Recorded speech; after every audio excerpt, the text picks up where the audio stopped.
Hello मेरे दोस्तों, स्वागत है आप सभी का आपके अपने YouTube channel SS study matter पर। दोस्तों हम लोग देख रहे हैं सेमेस्टर 2 का सोशियोलॉजी मेजर 2 का बहुत क्वेश्चन जो है आपका क्षेत्रधारिता दृष्टिकोण क्या है। भारतीय समाज के बारे में क्षेत्रधारिता दृष्टिकोण की व्याख्या करें। भारतीय समाज के बारे में पूछ रहा है कि क्षेत्रधारिता दृष्टिकोण क्या है, उसकी व्याख्या करना है। ठीक है, सबसे पहले हम लोग समझें कि क्षेत्रधारिता दृष्टिकोण होता क्या है, किसे कहा जाता है, इसका मतलब क्या होता है।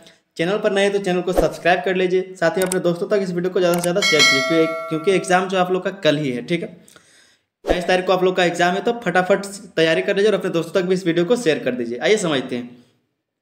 लिखा है कि क्षेत्रधारिता दृष्टिकोण सामाजिक अध्ययन का वह दृष्टिकोण है जिसमें समाज का अध्ययन उसके भौगोलिक क्षेत्र और स्थानिक संगठनों के संदर्भ में किया जाता है। बताया जा रहा है कि जो क्षेत्रधारिता दृष्टिकोण है वो एक सिद्धांत के रूप में काम करता है। ठीक है, सामाजिक अध्ययन है जिसका दृष्टिकोण क्या है कि किसी भी समाज का अध्ययन उसके भौगोलिक क्षेत्र, मतलब जहाँ वो रहता है, कोई भी समाज जिस स्थान पर रहता है उसका भौगोलिक क्षेत्र या फिर स्थानिक संगठन के संदर्भ में उसका अध्ययन किया जाता है। मतलब वहाँ का क्या नियम है, वो किस जगह पर रह रहा है, इसके बारे में इसका अध्ययन किया जाता है। आगे लिखा है कि ऐसे दृष्टिकोण के तहत यह समझने का प्रयास किया जाता है कि एक विशिष्ट क्षेत्र में रहने वाले लोगों की सांस्कृतिक, सामाजिक, आर्थिक और राजनीतिक संरचनाएं किस प्रकार उनके जीवन को प्रभावित करती है। क्या बताया जा रहा है, किसी भी विशिष्ट क्षेत्र में रहने वाले लोगों की सांस्कृतिक, सामाजिक और आर्थिक और राजनीतिक संरचनाएं किस प्रकार उनके जीवन को प्रभावित करती है। ये सब क्षेत्रधारिता दृष्टिकोण के अध्ययन में पढ़ा जाता है, समझा जाता है। ठीक है, आगे है कि भारतीय समाज को समझने के लिए यह दृष्टिकोण अत्यंत उपयोगी है क्योंकि भारत विविध क्षेत्रों और संस्कृतियों का देश है। भारत जो है कई सारे संस्कृति या फिर विविध क्षेत्रों का देश है, कई सारे यहाँ पर भाषाएं बोली जाती, कई जाति के लोग रहते हैं, कई सारे भौगोलिक क्षेत्र हैं यहाँ पर। ठीक है, तो इस तरह का जो चीज़ है उसको समझने के लिए ये जो क्षेत्रधारिता दृष्टिकोण है ये बहुत ही उपयुक्त माना जाता है भारत में। ठीक है, क्षेत्रधारिता दृष्टिकोण को अगर आप सीधा सीधा समझना चाहें तो इस तरह से समझ सकते हैं, किसी भी जगह के बारे में जानने के लिए ये एक अध्ययन है। ठीक है, एक सिद्धांत है। क्षेत्रधारिता दृष्टिकोण एक सिद्धांत है किसी भी भौगोलिक क्षेत्र के बारे में जानकारी लेने के लिए कि वहाँ का क्या क्या चीज़ है, जैसे कि सांस्कृतिक चीज़ हो गया, आर्थिक चीज़ हो गया, सामाजिक चीज़ हो गया, राजनीतिक चीज़ हो गया, ये सब संरचनाएं कैसी है। ठीक है, वो जानने के लिए क्षेत्रधारिता दृष्टिकोण एक सिद्धांत है, एक सिद्धांत की तरह ये काम करता है। आगे चलिए समझते हैं इसके बारे में। लिखा है क्षेत्रधारिता दृष्टिकोण की परिभाषा। क्षेत्रधारिता दृष्टिकोण के बारे में जैसे मैंने बताया उसी तरह से विद्वानों ने कई तरह से अपनी तरह से बताया है एक किताबी रूप में कि किस तरह से उसको लिखना है। तो एम.एन. श्रीनिवास वो क्या कहते हैं, क्षेत्रधारिता दृष्टिकोण के अंतर्गत समाज का अध्ययन उसकी स्थानिक सीमाओं और क्षेत्रीय विविधताओं के आधार पर किया जाता है। यहाँ से आप अच्छे से समझ सकते हैं कि जो क्षेत्रधारिता दृष्टिकोण है उसके अंतर्गत समाज का अध्ययन उसकी स्थानिक सीमाओं और क्षेत्रीय विविधताओं के आधार पर किया जाता है। मतलब किसी भी स्थान के सीमाओं और क्षेत्रीय विविधता, मतलब वहाँ के जो विविधता है क्षेत्र का, उसके आधार पर किया जाता है। ठीक है, दूसरा जो है रेडफील्ड और फर्डिनेट टोनोज, ठीक है, वो क्या कहते हैं कि यह दृष्टिकोण समाज को उस क्षेत्रीय संदर्भ में समझने का प्रयास करता है। यह जो दृष्टिकोण है समाज को उस क्षेत्रीय संदर्भ में समझने का प्रयास करता है जहाँ उसकी उत्पत्ति और विकास हुआ है, जहाँ से उसकी उत्पत्ति हुआ है और उसका विकास हुआ है। जैसे कि मान लीजिए कि एक स्थान, जैसे यहाँ पर उत्तर भारत में कुछ और होता है, जैसे दक्षिण भारत में कुछ और भाषा बोला जाता है, उत्तर भारत में कुछ और भाषा बोला जाता है। तो इन चीज़ों को, इन दोनों चीज़ों को समझने के लिए क्षेत्रधारिता दृष्टिकोण एक सिद्धांत के रूप में काम करता है। आप ऐसे समझिए। फिर यहाँ से हम लोग जानेंगे क्षेत्रधारिता दृष्टिकोण के प्रमुख तत्व। इसके क्या प्रमुख तत्व है उसको देख लेते हैं। तो पहला जो है भौगोलिक विविधता का प्रभाव। तो समाज का संगठन और गतिविधियां उसके भौगोलिक परिवेश का मतलब वातावरण, ठीक है, जैसे जलवायु, भूमि और संसाधनों पर निर्भर करती है। उदाहरण के तौर पर पहाड़ी क्षेत्रों के लोग कृषि, बुनाई और पशुपालन पर निर्भर रहते हैं, जबकि तटीय क्षेत्रों के लोग मछली पकड़ने और समुद्री व्यापार में संलग्न होते हैं। भौगोलिक विविधता के प्रभाव इस पर, ठीक है, कैसे, जैसे समाज का संगठन और गतिविधियां उसके भौगोलिक परिवेश में ही निर्भर करता है। किसी भी समाज या फिर संगठन का जो भी गतिविधि है उसके भौगोलिक परिवेश में संगठन करता है। जैसे कि आपको पता है कि जो बंगाल के लोग हैं वो मछली चावल खाते हैं। तो क्यों खाते हैं, क्योंकि वहाँ उनका जो परिवेश है, वहाँ का जो वातावरण है, वहाँ पर मछली ज़्यादा पकड़ा जाता है। ठीक है, तो वहाँ का जो खान पान है, वहाँ का जो भौगोलिक दशा है वैसा ही हो गया है, जिसके कारण वहाँ पर मछली चावल फेमस हो गया है। राजस्थान में भी इसी तरह से, जिस तरह का मतलब भौगोलिक चीज़ें हैं उस तरह का खाना, राजस्थान में दूसरे तरह का खाना खाया जाता है। जहाँ पर समुद्र क्षेत्र है वहाँ पर समुद्र में ज़्यादा मछली होता है तो मछली का खाना खाया जाता है। जिस तरह का जहाँ पर होता है, जैसे हरियाणा चले जाइए, पंजाब चले जाइए, वहाँ पर खेती ज़्यादा होता है, तो कृषि से संबंधित जो भी खाना होता है, जो भी पकवान होता है, जो भी भोजन होता है उसको खाया जाता है। ठीक है, तो ये बताया जा रहा है कि समाज का संगठन और गतिविधियां उसके भौगोलिक परिवेश जैसे जलवायु, भूमि और संसाधनों पर निर्भर करती है। उदाहरण, पहाड़ी क्षेत्रों के लोग कृषि, बुनाई और पशुपालन पर निर्भर रहते हैं, जबकि जो तटीय क्षेत्रों के लोग मछली पकड़ने और समुद्री व्यापार में संलग्न होते हैं। दूसरा जो है क्षेत्रीय संस्कृति और परंपराएं। इसमें क्या है कि विभिन्न क्षेत्रों में अलग अलग रीति रिवाज, भाषा और सांस्कृतिक परंपराएं पाई जाती है। अलग अलग क्षेत्र में क्या है, अलग अलग भाषा, रीति रिवाज, सांस्कृतिक परंपरा सब पाया जाता है। जैसे उत्तर भारत में हिंदी और पंजाबी भाषा प्रमुख है, जबकि दक्षिण भारत में तमिल, तेलुगु और मलयालम बोला जाता है। ठीक है, जैसे कि आप यहाँ पर क्षेत्रीय संस्कृति और परंपरा के माध्यम से समझ सकते हैं ये क्षेत्रधारिता दृष्टिकोण को, कि जो उत्तर भारत है वहाँ पर हिंदी और पंजाबी प्रमुख भाषा है, हिंदी और पंजाबी ज़्यादातर बोला जाता है। लेकिन जो दक्षिण भारत है, हमारा जो दक्षिण भारत है वहाँ पर तमिल, तेलुगु और मलयालम बोला जाता है। ठीक है, तो ये एक जो क्षेत्रधारिता दृष्टिकोण एक सिद्धांत है जिसके माध्यम से क्या है, किसी भी क्षेत्र को, किसी भौगोलिक क्षेत्र को समझा जाता है। तीसरा जो पॉइंट है सामाजिक संगठन। तो ग्रामीण और शहरी क्षेत्रों के सामाजिक संगठन में भिन्नता होती है। ग्रामीण क्षेत्रों में सामुदायिक भावना और जाति आधारित संगठन प्रमुख है, जबकि शहरी क्षेत्रों में व्यक्तिगत और व्यावहारिकता पर जोर दिया जाता है। जो सामाजिक संगठन है, ठीक है, जैसे कि ग्रामीण और शहरी क्षेत्रों में सामाजिक संगठन में भिन्नता होती है। ग्रामीण क्षेत्रों में क्या है कि जो समाज होता है उसमें अपना का भावना होता है, सामुदायिक भावना और जाति आधारित संगठन प्रमुख है। वहाँ पर जो गाँव, वहाँ पर जाति आधारित संगठन होता है या फिर अपनों का भावना होता है। लेकिन जो शहर है, शहरी क्षेत्रों में व्यक्तिगत और व्यावहारिकता पर जोर दिया जाता है। शहरी क्षेत्रों में क्या है कि व्यक्तिगत या फिर व्यावहारिकता, मतलब एक प्रोफेशनल तरीके से वहाँ पर व्यवहार किया जाता है।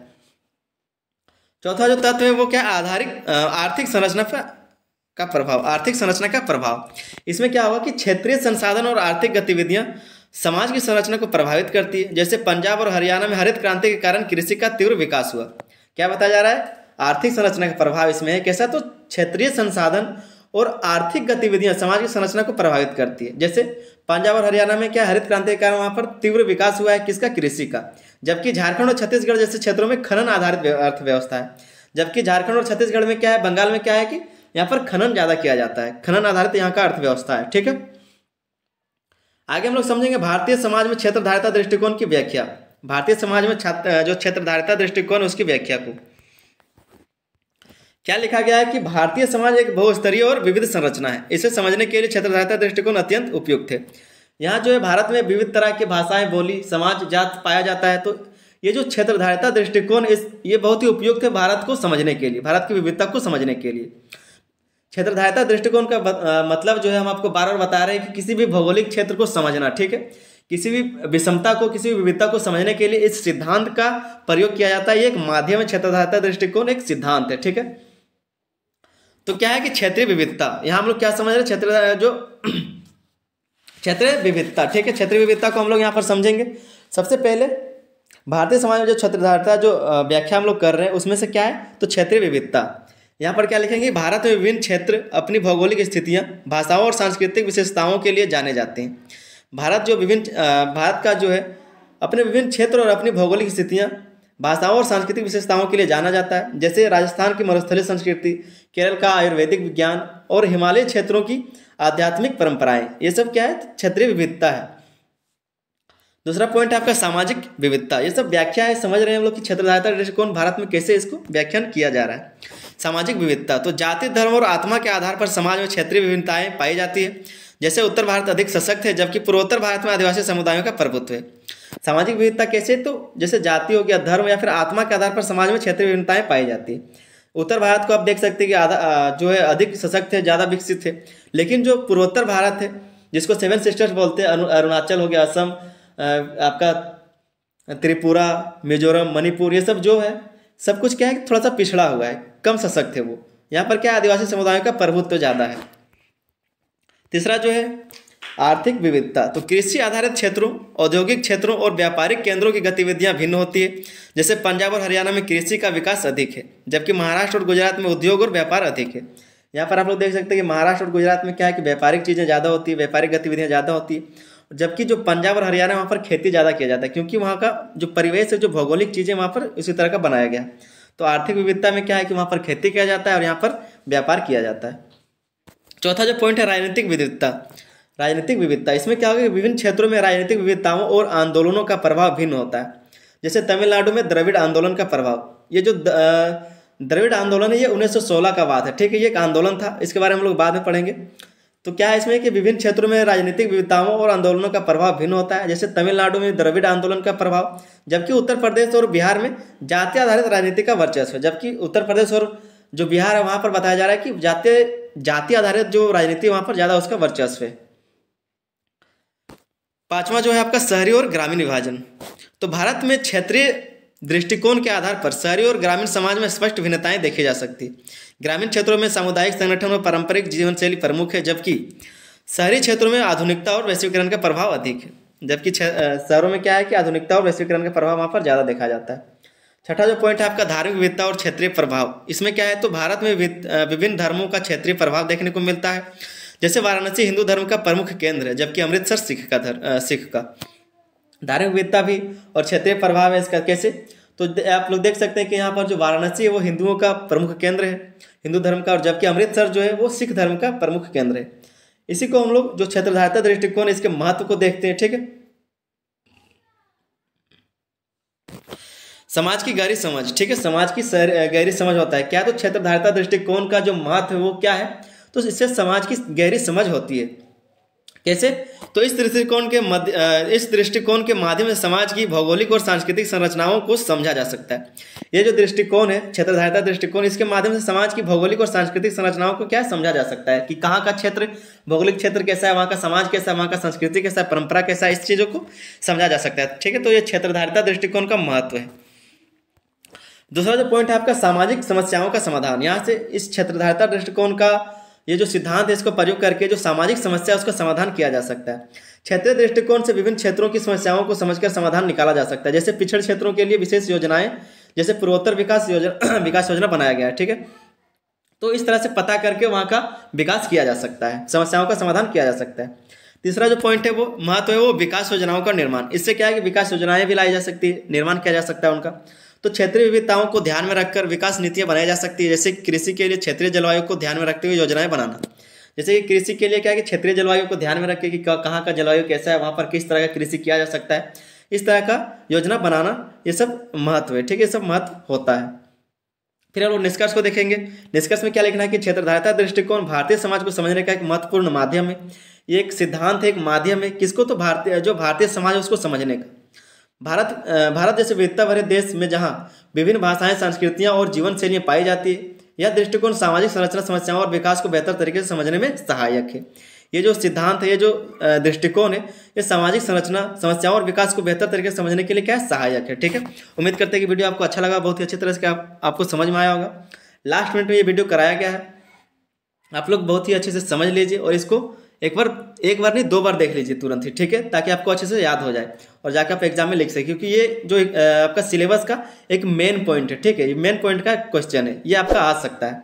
तो अपने दोस्तों तक इस वीडियो को ज़्यादा से ज़्यादा शेयर कर दीजिए और चैनल पर नए थे तो चैनल को सब्सक्राइब जरूर कर लीजिए, क्योंकि सारा सेमेस्टर की तैयारी आपका इस चैनल पर कराया जाएगा और आगे जो आपका विषय है उसका भी तैयारी इस चैनल पर कराया जाएगा, तो चैनल को आप लोग सब्सक्राइब कर लीजिए। चलिए मिलते हैं अगले वीडियो में, तब तक के लिए धन्यवाद, जय हिंद।